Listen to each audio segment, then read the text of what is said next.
Praise the Lord. Hallelujah. We're happy to be with you today in this forum talking about World Down Syndrome Day, and we narrow it down to an event that is coming up soon, and that event is based on something good that has happened in Bayelsa State, and that is the fact that there is a disability bill that has been passed and is about to be assented to. And once it is assented to, we'll be looking at implementation in the next 5 years. I have 3 people with me on the panel today, and we're going to be talking about these different aspects of what I have just mentioned. The World Down Syndrome Day, which is on Saturday, 21st of this month, March. And of course, we're also looking at the disability bill of Bayelsa State, which follows, a domestication of the Disability Law Act of Nigeria that was passed towards the end of 2018 and into 2019. And today, that act is in effect because it was meant to be effective from after 5 years of being passed. Today, I have with me on my right side, Mr. Chiefson Mendiu. He is the Monitoring and Evaluation Director of Larger Than I Developmental Foundation. Thank you, Ma. I also have Mrs. Elizabeth Owutomo, who is the administrator for the Foundation School, the special school of Larger Than I International Schools. Welcome. And then we also have a barrister with us. He is the Director of Legal Services for Larger Than I Developmental Foundation, and he is Barrister Amiadi Oti. Thank you, Ma. You're welcome. Thank you very much, Ma.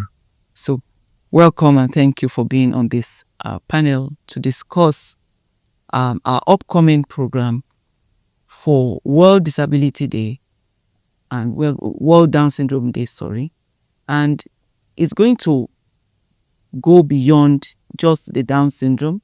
It's going into all of the disabilities. And I'm going to pose the first question to Mrs. Owutomo. Can you just give us in a brief the different aspects of disability that we are looking at when we talk about disability? Thank you, Ma. Okay, when we talk about disability, you're looking at first the intellectual disability, the learning disability, and the neurodevelopmental disorders. That's what we'll be looking at first. Then under the learning disability, we have the dyslexia. Then under the intellectual disability, we have Down syndrome. Under the neurodevelopmental disorder, we have the autism spectrum. The autism spectrum is large.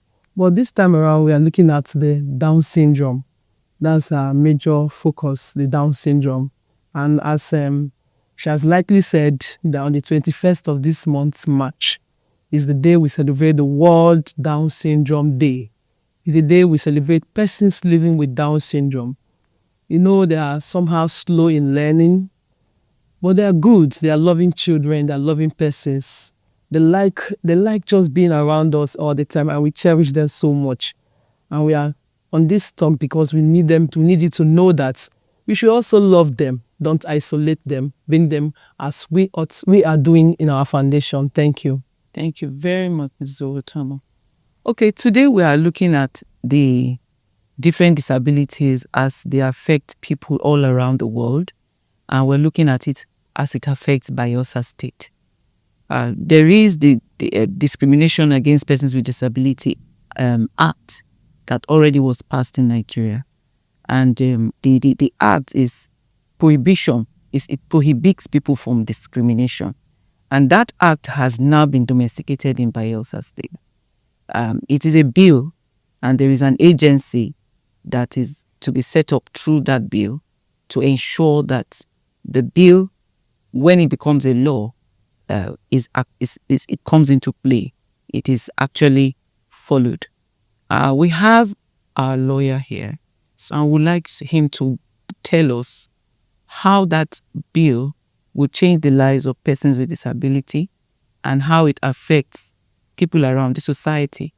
Because in this meeting, we're trying to sensitize people to understanding the law and how it affects them, how they are expected to respond to it. The response is what matters in every new thing that's introduced. So what is that law, this new bill that is going to be a law, and how does it affect people, both the person with disability and those they relate with? Okay, thank you very much, ma. Thank you.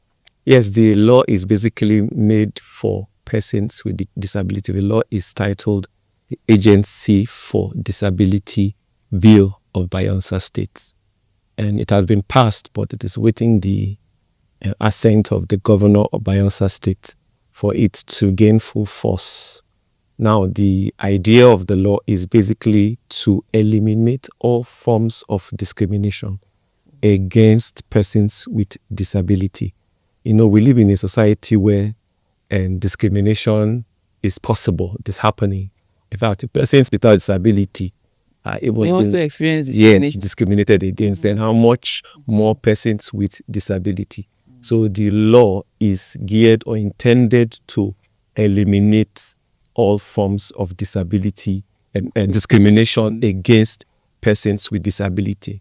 Now, of course, we know that there are different laws in this country, Nigeria, and starting with the Constitution of the Federal Republic of Nigeria, 1999 as amended, which provides for the general fundamental rights of every human being, because persons with disability, they are first of all human beings. So the Constitution envisages that and provides for the fundamental rights of everybody to be protected. So it means that if any of those rights is infringed, it can be taken up, and of course the consequences Legally. will be legally taken up, and the consequences will be faced by whoever infringes them. Then we also have the African Charter on Human and People's Rights, which has also been domesticated in Nigeria, which also talks about the rights of human beings, rights of persons, and also persons with disability, generally. Now, bringing it down to the bill is specific to Bayelsa. And like I said before, that the intention is to eliminate completely the discrimination against persons with disability. And it's a very, very welcomed development, because we have persons with disability living in our society. So I would that's very correct. The discrimination is very high due to a lot of cultural beliefs. Some think it's witchcraft, some think it's demon possession, some consider it as a result of a sin one has committed and all that. So a sensitization like this actually is needful for us to understand that people can be disabled not because of what they did or what their parents did, like the Bible says in John 9, when the disciples asked Jesus, who sinned for this man to be born blind? Is it his parents or him? And Jesus said, it wasn't any of them. Say, but that the glory of God may be made manifest. So we need to understand that people with disability are going through a lot of emotional trauma, and for children, their parents are experiencing so much of stigmatization and a lot of neglect, and nobody really cares. But thank God for this bill, by which we'll be able to address some of these excesses and non-attention. So as a lawyer, you understand this bill already. There is an agency that's been set up by this bill once it is assented to our governor. And there are things that lead to it. We know that by the time it is assented to, there is room for people to adjust to obeying or making it work. Now, what is going to be expected of the people to do to the people with disabilities? Let's looking at children with disabilities and adults with disabilities, because we have them. Many of them are lifelong. Some people are born with this challenge, like this autism spectrum disorder she mentioned. a child actually is born with autism, you can know from when the child is born, when the child is not making eye contact. That child is born, so it's a neurodevelopmental condition. But Down syndrome, which we are all looking at today, is also neurodevelopmental in the sense that it begins even from the womb. The child is born like that because of the genetic disorder. Now, they grow up like that and they have to make a living if they didn't die, So anybody can die anyway. Some people who are even not born with disability, they'll also die. So, but if a person with disability has gone through all the odds and has grown up, I think it's important for us to understand what is expected of the society to do for them. So you need to break down the law a little bit for us. Okay, thank you very much. Thank you very much. Now, the purpose of the law is basically to, like I said, eliminate discrimination so that we can have an all-inclusive society. An all-inclusive society, meaning that everybody, whatever you can do, whatever height you can attain, you should be able to attain it. No limit, no hindrance, no barriers. Yes. So the law basically, if you look at the sections of the law, it has provided for right to education, right to work, right to have access to public places, right to health, right to, giving preference. Like, for example, on a public transport, the law specifically states that every vehicle that is plying the road as a public transport must make provision for persons with disability, so that if you come across a person with disability, you don't say, oh, no, it's not for you, and just drive off. No, you must, create that facility so that person with disability can have access. Then, right? Isn't that one a government thing? Because how can somebody, an individual that has bought the vehicle that is available, how do you change a vehicle to become accessible? Not necessarily the whole vehicle. Like, for example, seats, you create 1 or 2 seats for persons with disability so that when they can have access to the vehicle, it's in the law.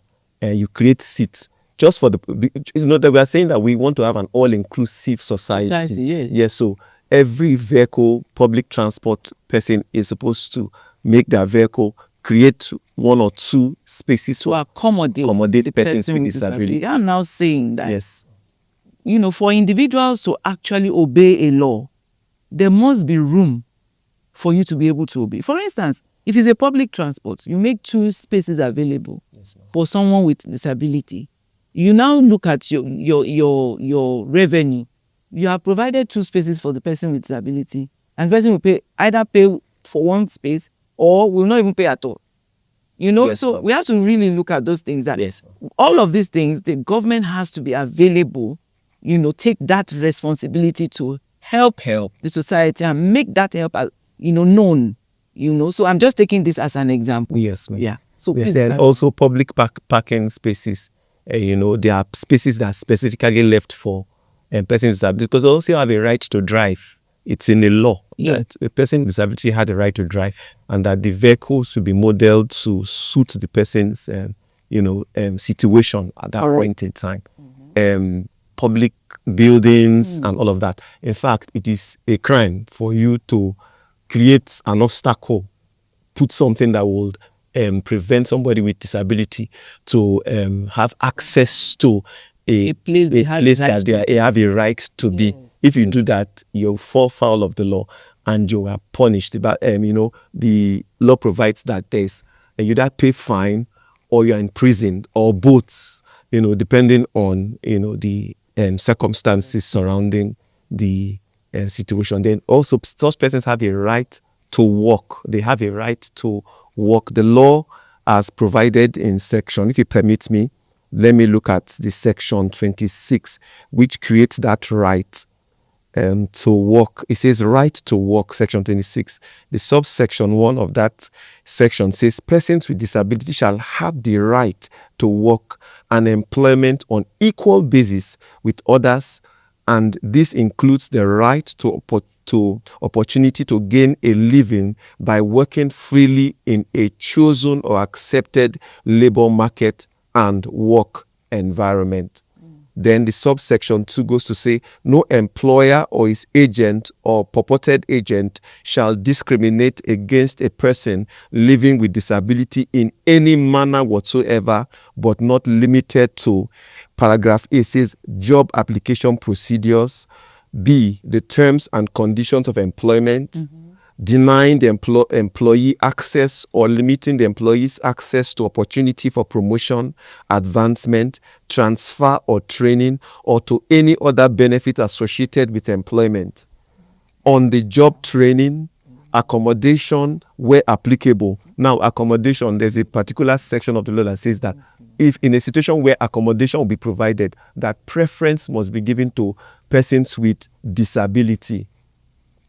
Then you also talk about employee compensation where applicable, or dismissal mainly on the ground of disability, because that will amount to discrimination where you dismiss somebody because the person has disability.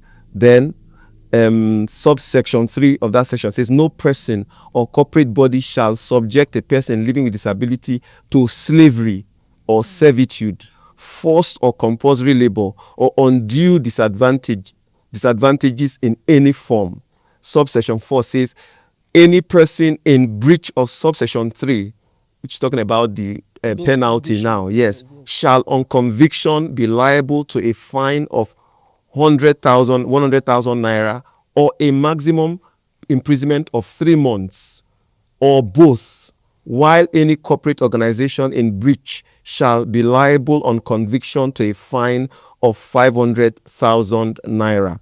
Subsection 5 goes on to say no employee shall be relieved of his employment on the ground of disability sustained during his employment. That's if in the course of working you become, maybe you sustain an injury that now renders you incapable. Your employer cannot say, oh, because you cannot now do this and that your employment should be terminated. The law is saying no, that cannot happen. Yes. So that's with respect to employment. There are other aspects that the law has provided for. The law has also given a room for the period of 5 years, window of 5 years for public buildings, and to comply with the building code, taking cognizance of persons with disability. 5 years, and public structures must create the necessary facilities, accessibility, ramps, and all of that. They have that 5 years. If they don't comply after that 5 years, then the law can be enforced against them. That's correct. Basically. So that makes it very, very conducive. I mean, considerate. Yes. Or people who want to actually respond, because some people may just close their minds. You see, mindset matters a lot. For those who choose to consider what is being said, they need time. And so the law has considered that. And that's something to celebrate, actually. And then with the federal government, the one passed in 2018, the 5 years has already elapsed. So any federal government structure right now that does not comply, such ministry can actually be taken to court. Yes. If someone is denied access in such environment, And again, looking at the employment aspect, people with disability are expected to be able to learn trades. And so for this, corporate bodies are considered as, collaborators to be able to help out with people with disability. We as a foundation actually seek out for such collaborations where you can support the training, the abilities of these persons called disabled, and making them able to help raise their own funds for life, for living, So because someone who does not have anything they are doing, we cannot talk about employability. They cannot be employed. And this is where we come in as a foundation. We train children in school. We also train them in vocation. But for anyone who has dabbled into disability before, you know that it's not an easy or cheap area of life. It involves a whole lot, from the very lowest to the medium to the maximum technology that can be provided for them.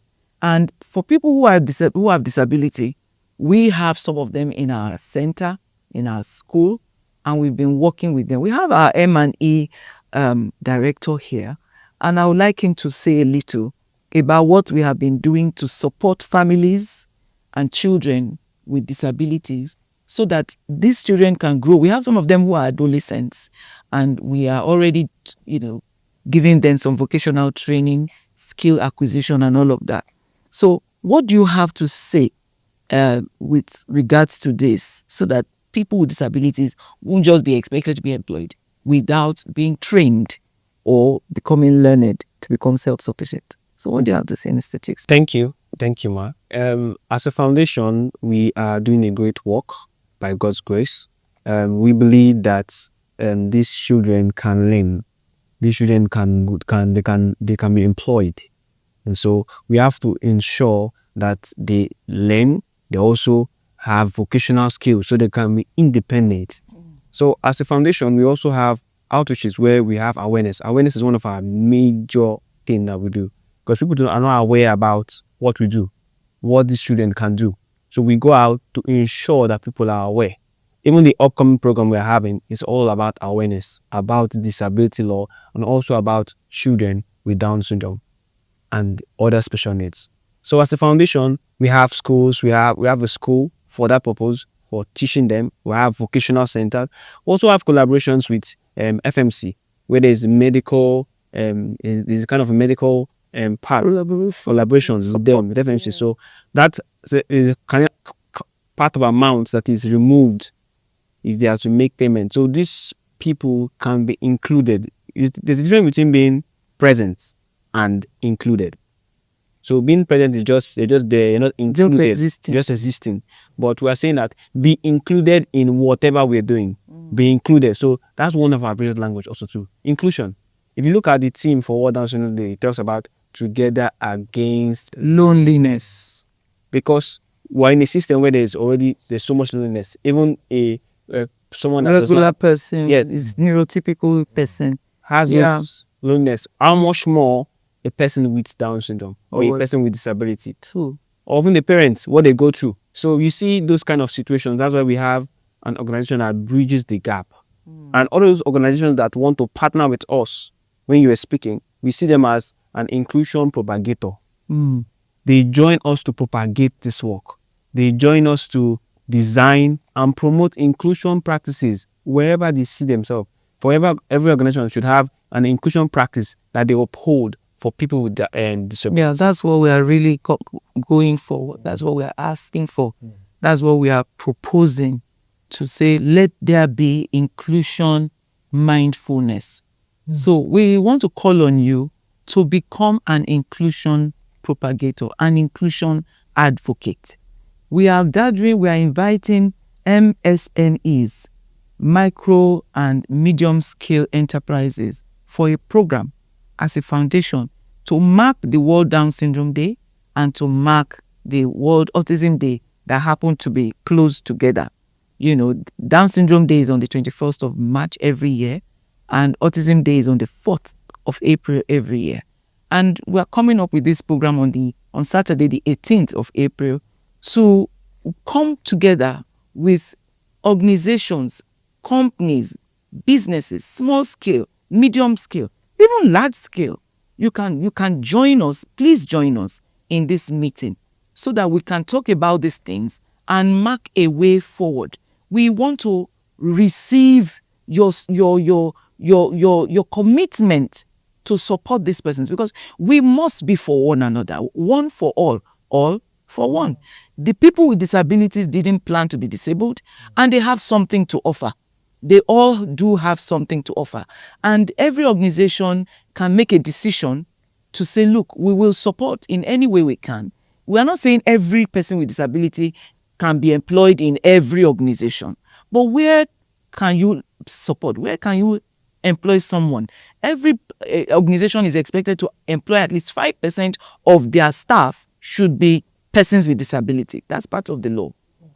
And so, like us in Larger Than I, the school, we have someone with disability as a teacher. And we had to make the environment conducive for her. We needed to have a ramp. We needed to, for the board, for instance, because the disability made her unable to access a board on the normal state position. We brought the board down for her so that she can, pass across the knowledge that she has. And she's so good. She's so intelligent and very, very hardworking, if I may just use that word conservatively. And so she's an added advantage to the school. At the same time, the school is adding to her. So she's not lonely. She didn't have to stay back home and be suffering lack. A lot of lack. People go about begging. Meanwhile, they have something to offer. So we want everyone to begin to think in this direction and begin to consider what we can do to make life better for these persons with disability. After all, the Lord said, bring them to my holy mountain. The lame, the halt, bring them to my holy mountain. He says, speak for those who are in need in Proverbs 31 verse 8. So let's do that, and we look forward to seeing you on the 18th of April as we come together to discuss. We want to see the CEOs. We want to see the administrators. We are gathering and we are going to make the place very conducive for you so we can talk heart to heart and come up with a kind of gazette, a kind of a memorandum that we can work with together. Let's come up to become truly advocates for inclusion. As we do that, I believe the Lord will bless each and every one of us. Thank you so much for joining us. I'd like our panelists to just tell us, to say goodbye to us. Mr. Gibson, Goodbye. thank you. Goodbye. Is it with your mom? Thank you very much. God bless you. Thank you so much and God bless you. See you some other time.